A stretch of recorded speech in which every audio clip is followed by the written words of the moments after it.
ನಮಸ್ತೆ, welcome back to my YouTube channel. ಯಾರೆಲ್ಲ ಚಾನಲ್ನ ಸಬ್ಸ್ಕ್ರೈಬ್ ಮಾಡದೆ ನೋಡ್ತಾ ಇದ್ದೀರೋ ಚಾನಲ್ನ ಸಬ್ಸ್ಕ್ರೈಬ್ ಮಾಡ್ಕೊಂಡು ನೋಡಿ.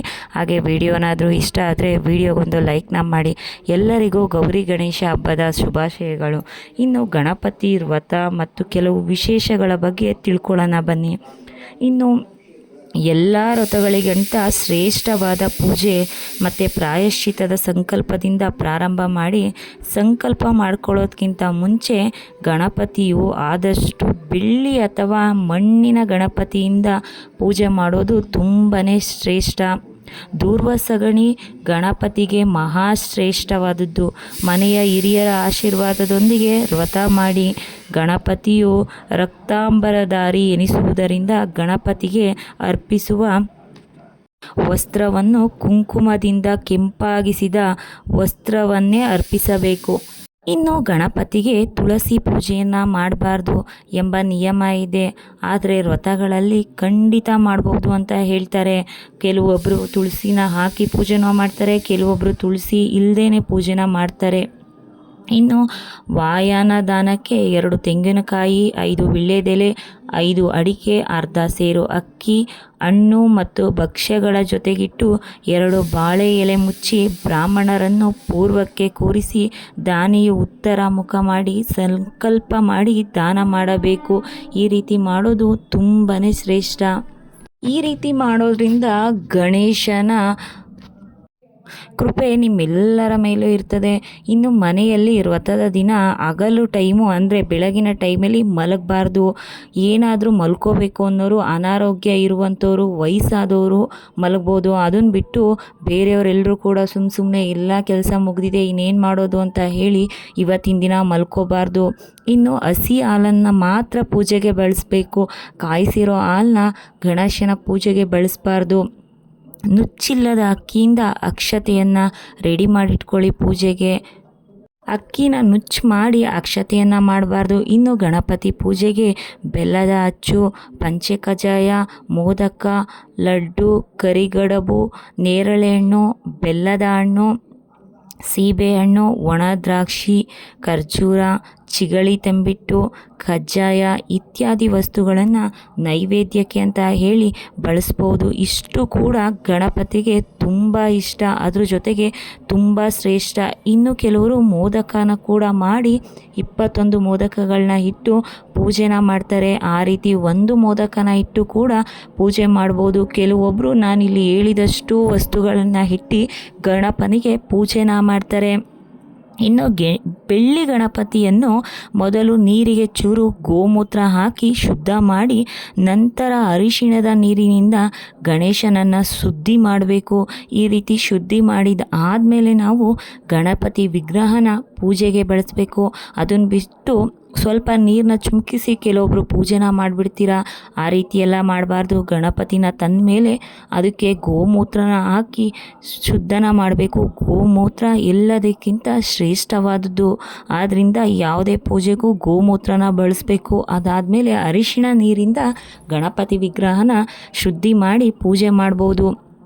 ಇನ್ನು 21 ಗರಿಕೆಯ 21 ಕಟ್ಟುಗಳುಳ್ಳ ಅರಿಶಿಣ ಅಥವಾ ಗಂಧ ಹಚ್ಚಿದ ದಾರದಿಂದ ಹಾರ ಮಾಡಿ ಹಾಕಿದರೆ ಗಣಪತಿಗೆ ತುಂಬ ವಿಶೇಷ ಫಲ ನಿಮಗೆ ಸಿಗುತ್ತೆ. ಗಣೇಶನಿಗೆ ಗರಿಕೆ ಅಂತ ಅಂದರೆ ತುಂಬ ಇಷ್ಟ. ಕೆಲವೊಬ್ಬರು 21 ಗರಿಕೆಗಳನ್ನ ಗಂಟಾಕಿ ಹಾರನ ಮಾಡ್ತಾರೆ. ಇನ್ನು ಕೆಲವೊಬ್ಬರು ಬರೀ 21 ಗರಿಕೆಯನ್ನು ಕಟ್ಟಿ ಗಣಪನ ಮುಂದೆ ಇಟ್ಟು ಪೂಜೆನ ಮಾಡ್ತಾರೆ.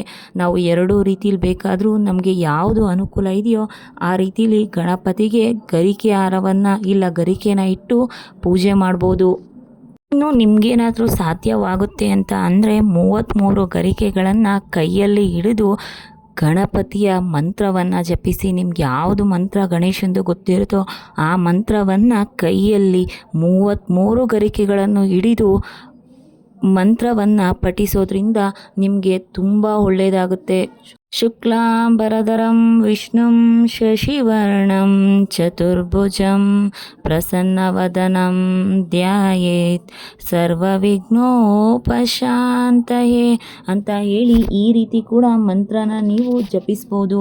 ನಾನು ಹೇಳಿದ ಮಂತ್ರನೇ ಹೇಳಬೇಕು ಅಂತೇನಿಲ್ಲ. ನಿಮಗೆ ಯಾವ ಮಂತ್ರ ಬರುತ್ತೋ ಗಣೇಶಂದು ಆ ಈ ಮಂತ್ರವನ್ನು 33 ಸಾರಿ ಹೇಳಿ ಗರಿಕೆಯನ್ನು ತದನಂತರ ಗಣಪತಿಗೆ ಅರ್ಪಿಸಿ ದೇವರಲ್ಲಿ ಪ್ರಾರ್ಥನೆ ಮಾಡ್ಕೋಬಹುದು.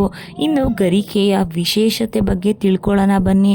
ಇಷ್ಟಾರ್ಥ ಸಿದ್ಧಿ ಪೂಜೆಯ ನಂತರ ಗರಿಕೆಯನ್ನು ಹಣವಿಡುವ ಜಾಗದಲ್ಲಿ ಇಡಿ ಮತ್ತು 9 ಗರಿಕೆಯನ್ನು ಕುಡಿಯೋ ನೀರಿಗೆ ಹಾಕಿ. ಈ ರೀತಿ ಮಾಡೋದ್ರಿಂದ ಶನೇಶ್ವರ ದೋಷ 7.7 ನಡೆಯುತ್ತಿರೋರು ಗರಿಕೆಯಿಂದ ಪೂಜೆ ಮಾಡಿದರೆ ಇವತ್ತಿನ ದಿನ ತುಂಬಾ ಒಳ್ಳೆಯದಾಗುತ್ತೆ. ಹಾಗೆ ನಿಮಗೆ ಇಷ್ಟಾರ್ಥ ಸಿದ್ಧಿ ಕೂಡ ನಡೆಯುತ್ತೆ. ಇನ್ನು ದವನಪತ್ರೆ ಸಕಲ ಕಾರ್ಯ ಸಿದ್ಧಿ, ಕೆಲಸದಲ್ಲಿ ಯಾವುದೇ ತೊಂದರೆ ಬರಬಾರದು ಮತ್ತು ಅಧಿಕ ಲಾಭವಾಗುತ್ತದೆ ಈ ದವನಪತ್ರೆಯನ್ನು ಇವತ್ತು ಬಳಸೋದ್ರಿಂದ. ಇನ್ನು ಬಿಲ್ವಪತ್ರೆ, ಈ ಬಿಲ್ವಪತ್ರೆಯನ್ನು ಇವತ್ತಿನ ದಿನ ಬಳಸೋದ್ರಿಂದ ಋಣಬಾಧೆ ಅಂದರೆ ಸಾಲ ಬಾಧೆಯಿಂದ ನೀವು ಮುಕ್ತಿನ ಹೊಂದ್ಬೋದು. ರೋಗ ಬಾಧೆ, ಕೆಲವ್ರ ಮನೆಗಳಲ್ಲಿ ತುಂಬ ರೋಗಗಳು ಇರುತ್ತೆ. ಈ ಹಬ್ಬ ಹರಿದಿನ ಅಂತ ಬಂದರೆ ಕೆಲವೊಬ್ಬರು ಹುಷಾರಿಲ್ಲದೆ ಮಲಗಿಬಿಡ್ತಾರೆ. ಈ ರೀತಿ ಬಿಲ್ವಪತ್ರೆನ ಇಟ್ಟು ಪೂಜೆ ಮಾಡೋದ್ರಿಂದ ನಿಮಗೆ ಋಣಬಾಧೆ, ಆರೋಗ್ಯ ಬಾಧೆ ಎಲ್ಲ ಕೂಡ ನಿವಾರಣೆಯಾಗ್ತದೆ. ಇನ್ನು ಶಮೀಪತ್ರೆ 7.7 ಅಷ್ಟಮ ಪಂಚಮ ಇತ್ಯಾದಿ ಶನಿದೋಷಗಳನ್ನು ನಿವಾರಣೆಗಾಗಿ ಈ ಶಮೀಪತ್ರೆಯನ್ನು ಬಳಸ್ತಾರೆ. ಇದು ಕೆಲವೊಂದು ಗ್ರಂಥಿಗೆ ಅಂಗಡಿಯಲ್ಲಿ ಸಿಗುತ್ತೆ. ಬೇಕಾದಂಥವರು ತಗೊಬಂದು ಈ ರೀತಿ ಪೂಜೆನ ಮಾಡ್ಬೋದು. ಇನ್ನು ಅರಳಿಪತ್ರೆ ಸಂತಾನವಾಗದವರಿಗೆ ಸಂತಾನ ಭಾಗ್ಯವನ್ನು ಕಲ್ಪಿಸಬೇಕು ಅಂತ ಹೇಳಿ ಅರಳಿಪತ್ರೆಯನ್ನು ಇಟ್ಟು ಗಣೇಶನ ಹತ್ರ ಪೂಜೆನ ಮಾಡಬೇಕು. ಮಕ್ಕಳು ಸನ್ಮಾರ್ಗದಲ್ಲಿ ನಡೆಯುತ್ತಾರೆ. ಈ ರೀತಿ ಮಾಡೋದ್ರಿಂದ ಮಕ್ಕಳಿಗೆ ಜ್ಞಾನ ಫಲವನ್ನು ವಿಘ್ನೇಶ್ವರರು ಕಲ್ಪಿಸುತ್ತಾರೆ. ಆದಷ್ಟು ಮನೆಯಲ್ಲಿ ಮಕ್ಕಳಿರುವಂಥವರು ಅರಳಿಪತ್ರೆಯನ್ನು ಇಟ್ಟು ಗಣಪತಿಗೆ ಪೂಜೆನ ಮಾಡಿ. ಈ ರೀತಿ ಮಾಡೋದ್ರಿಂದ ತುಂಬಾ ಒಳ್ಳೆಯದಾಗುತ್ತೆ. ಇನ್ನು ಉತ್ರಾಣಿ ಪತ್ರೆ ಅಂದರೆ ಹಳ್ಳಿ ಕಡೆ ಇರೋರಿಗೆ ತುಂಬ ಚೆನ್ನಾಗಿ ಗೊತ್ತಿರುತ್ತೆ. ಈ ಪತ್ರೆನ ಬಳಸಿ ಗಣಪತಿಗೆ ಪೂಜೆ ಮಾಡೋದ್ರಿಂದ ವಿದ್ಯಾರ್ಥಿಗಳಿಗೆ ತುಂಬಾ ಶುಭದಾಯಕವಾಗಿರುತ್ತೆ. ಸಕಲ ವಿದ್ಯಾ ಬುದ್ಧಿ ಯೋಗಗಳನ್ನು ಗಣಪತಿ ಅವರಿಗೆ ಕರುಣಿಸುತ್ತಾರೆ. ಮಕ್ಕಳು ಮನೆಯಲ್ಲಿರುವಂಥವರು ಮಕ್ಕಳ ಕೈಯಲ್ಲಿ ಉತ್ರಾಣಿ ಎಲೆಗಳನ್ನ ಕೊಟ್ಟು ಗಣಪನಿಗೆ ಅರ್ಪಿಸಿ ಗಣಪತಿಗೆ ಪೂಜೆನ ಮಾಡೋದು ಇವತ್ತು ತುಂಬಾ ಶ್ರೇಷ್ಠದಾಯಕ. ಇನ್ನು ದರ್ಬೆ ಅಂತೂ ಎಲ್ಲರಿಗೂ ಗೊತ್ತಿರುವಂಥ ಒಂದು ಹುಲ್ಲು. ಸಕಲ ಕೇತು ದೋಷ, ನಕ್ಷತ್ರ ದೋಷ ನಿವಾರಣೆ ಮತ್ತು ಇನ್ನೂ ಕೆಲವೊಂದು ದೋಷಗಳಿಗೆ ದರ್ಬೆಯನ್ನು ಬಳಸ್ತೀವಿ. ಅದು ಎಲ್ರಿಗೂ ಕೂಡ ಗೊತ್ತು. ಕೆಲವೊಬ್ಬರು ಮನೇಲಿ ಸಕಲ ಕಾಲ ದರ್ಬೆಯನ್ನು ಇಟ್ಕೊಂಡಿರ್ತಾರೆ. ಇನ್ನು ಕೆಲವೊಬ್ಬರು ಗ್ರಹಣ ಟೈಮಲ್ಲಿ ಮಾತ್ರ ಈ ದರ್ಬೆಯನ್ನು ಬಳಸ್ತಾರೆ. ಇನ್ನು ಇಷ್ಟು ಪತ್ರೆಗಳಿಂದ ಗಣಪನಿಗೆ ಇವತ್ತು ಪೂಜೆಯನ್ನು ಅರ್ಪಿಸೋದು ತುಂಬಾ ಶ್ರೇಷ್ಠದಾಯಕ. ಇನ್ನು ಹೂಗಳು, ಯಾವ್ಯಾವ ಹೂಗಳನ್ನ ಬಳಸ್ಬೋದು ಅಂತ ಹೇಳಿ ತಿಳ್ಕೊಳ್ಳೋಣ ಬನ್ನಿ. ಬಿಳಿ ಎಕ್ಕದ ಹೂ ಸಮಸ್ತ ರೋಗ ನಿವಾರಣೆಗೆ ಮತ್ತು ಆರೋಗ್ಯ ಭಾಗ್ಯಕ್ಕೆ ಬಿಳಿ ಎಕ್ಕದ ಹೂವನ್ನು ಬಳಸಬೇಕು. ಇನ್ನು ದ್ರೋಣ ಪುಷ್ಪ ಶತ್ರುನಾಶ ಮತ್ತು ನೆಮ್ಮದಿಗಾಗಿ ದ್ರೋಣ ಪುಷ್ಪವನ್ನು ಬಳಸ್ತೀವಿ. ಇನ್ನು ತುಂಬೆ ಹೂವಿನಿಂದ ಗಣಪತಿಗೆ ಪೂಜೆ ಮಾಡೋದ್ರಿಂದ ದೈವ ಬಲ ಜಾಸ್ತಿಯಾಗುತ್ತದೆ, ಭಕ್ತಿ ಜಾಸ್ತಿ ಆಗುತ್ತದೆ ಈ ಹೂನ ಬಳಸೋದ್ರಿಂದ. ಇನ್ನು ಮಲ್ಲಿಗೆ ಹೂನ ಬಳಸೋದ್ರಿಂದ ಸಮಸ್ತವಾದ ದೈಹಿಕ ಹಾಗೂ ಮಾನಸಿಕ ರೋಗ ನಿವಾರಣೆಯಾಗುತ್ತದೆ. ಇನ್ನು ಪಾರಿಜಾತ ಹೂನ ಬಳಸೋದ್ರಿಂದ ಸರ್ಪದೋಷ ನಿವಾರಣೆಯಾಗುತ್ತದೆ. ಕೆಲವರು ಜಾತಕದಲ್ಲಿ ಸರ್ಪದೋಷ ಇರುತ್ತೆ ಅಂತ ಹೇಳ್ತಿರ್ತಾರೆ. ಅಂಥವರು ಇವತ್ತಿನ ದಿನ ಪಾರಿಜಾತ ಹೂವನ್ನ ಗಣಪತಿಗೆ ಅರ್ಪಿಸಿ ಸಂಕಲ್ಪನ ಮಾಡಿಕೊಂಡು ಪೂಜೆನ ಮಾಡೋದ್ರಿಂದ ಸರ್ಪದೋಷ ನಿವಾರಣೆಯಾಗುತ್ತದೆ. ಇನ್ನು ರುದ್ರಾಕ್ಷಿ ಹೂವು ಎಷ್ಟೇ ಕಷ್ಟ ಬಂದರೂ ನಿಮ್ಮದಾಗೆ ಜಯವಾಗುತ್ತದೆ. ಅದೇ ರೀತಿ ಈ ಹೂವನ್ನು ಬಳಸಿ ನೀವು ಪೂಜೆ ಮಾಡೋದ್ರಿಂದ ಇವತ್ತಿನ ಪೂರ್ಣ ಫಲ ನಿಮ್ಮದಾಗುತ್ತದೆ. ಇನ್ನು ಕಣಗೆಲೆ ಹೂವು ಅಂತಾರೆ, ಕೆಲವೊಬ್ಬರು ಗಣಗ್ಲು ಹೂವು ಅಂತಾರೆ, ಇನ್ನು ಕೆಲವೊಂದು ಕಡೆ ಕೆಲವೊಂದು ರೀತಿಲಿ ಈ ಹೂನ ಕರೀತಾರೆ. ಇನ್ನು ಭಯಭೀತಿ ನಿವಾರಣೆಗಾಗಿ, ಮಾಂತ್ರಿಕ ಬಾಧೆ ನಿವಾರಣೆಗೆ, ವಿದ್ಯಾಪ್ರಾಪ್ತಿಗಾಗಿ ಈ ಹೂನ ಇವತ್ತು ಗಣಪತಿಗೆ ಅರ್ಪಿಸಿ ಪೂಜೆ ಮಾಡ್ಬೋದು. ಯಾರಿಗಾದರೂ ತುಂಬ ಭಯ ಭೀತಿ ಇದೆ ಅಂಥವರು ಗಣಪತಿಗೆ ಕಣಗೆಲೆನ ಅರ್ಪಿಸ್ಬೋದು. ಇನ್ನು ಯಾರಾದರೂ ನಮಗೆ ಮಾಟ ಮಂತ್ರ ಮಾಡಿಸಿದಾರೆ ಅಂತ ಮನಸ್ಸಿನಲ್ಲಿ ಇರುವಂಥವರು ಅವರು ಕೂಡ ಕಣಗೆಲೆನ ಬಳಸ್ಬೋದು.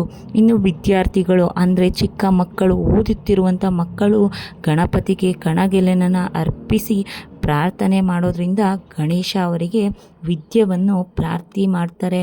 ಇನ್ನು ಇವತ್ತು ನೀವು ಗಣಪತಿ ವ್ರತ ಮತ್ತು ಪೂಜೆಗೆ ಹೇಗೆ ಮಾಡಬೇಕು ಮತ್ತು ಯಾವ ಪತ್ರೆಗೆ ಯಾವಿನ ವಿಶೇಷ ಇದೆ ಮತ್ತು ಯಾವ ಹೂಗಳನ್ನ ಬಳಸಿ ಪೂಜೆಗಳನ್ನ ಮಾಡಿದ್ರೆ ನೀವು ಅಂದ್ಕೊಂಡಿದ್ದು ಕಾರ್ಯಸಿದ್ಧಿ ಆಗುತ್ತೆ ಅಂತ ಹೇಳಿ ಈ ವಿಡಿಯೋದಲ್ಲಿ ಪೂರ್ತಿಯಾಗಿ ತಿಳಿಸಿದ್ದೀನಿ. ಯಾರಿಗಾದರೂ ಇಷ್ಟ ಆದರೆ ವಿಡಿಯೋಗೊಂದು ಲೈಕ್ನ ಮಾಡಿ, ಆಗದೇ ರೀತಿ ನಮ್ಮ ಚಾನಲ್ನ ಸಬ್ಸ್ಕ್ರೈಬ್ ಮಾಡ್ಕೊಳ್ಳಿ. ಇನ್ನೂ ಹೆಚ್ಚು ಮಾಹಿತಿಗಾಗಿ ನಮ್ಮ ಚಾನಲ್ಗೆ ಫಾಲೋ ಮಾಡಿ, ಸಬ್ಸ್ಕ್ರೈಬ್ ಮಾಡಿಕೊಂಡು ಪಕ್ಕದಲ್ಲಿರುವಂಥ ಬೆಲ್ ಐಕಾನ್ನ ಪ್ರೆಸ್ ಮಾಡಿ. ಮತ್ತೊಮ್ಮೆ ಎಲ್ಲರಿಗೂ ಗೌರಿ ಗಣೇಶ ಹಬ್ಬದ ಶುಭಾಶಯಗಳು. ಆ ಗಣಪತಿ ಸಕಲ ವಿದ್ಯಾ ಬುದ್ಧಿ ಅಷ್ಟೈಶ್ವರ್ಯ ಆಶೀರ್ವಾದಗಳನ್ನು ಕೊಟ್ಟು ಎಲ್ಲರನ್ನೂ ಕಾಪಾಡಲಿ ಅಂತ ಹೇಳಿ ಗಣಪತಿ ಹತ್ರ ಪ್ರಾರ್ಥನೆ ಮಾಡ್ಕೊಳ್ಳೋಣ. Thank you.